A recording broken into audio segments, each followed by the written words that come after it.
Dalawang most wanted naman sa Zambales, arestado sa magkasunod na operasyon. Totally na balitang mula kay Danny Comilang, RH37. Danny, good morning.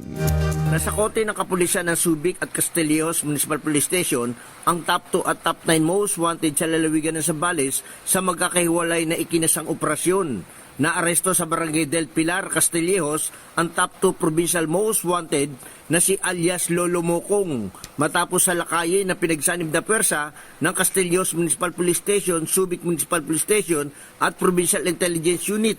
Naharap siya sa 7 bilang ng kasong statutory rape.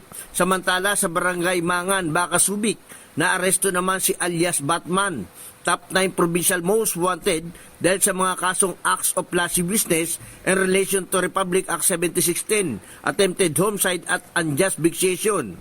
Pinangunahan ang operasyon ni na Police Lieutenant Colonel John Luis Lu Jr.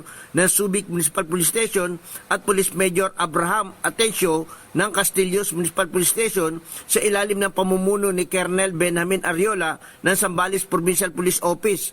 Ayon kay Colonel Ariola, patunay ito ng masigasig na kampanya ng kapulisan para sa katarungan. Danny Comilang, RH37, DZRH, una sa Pilipinas, una sa Pilipino. Maraming salamat, Danny.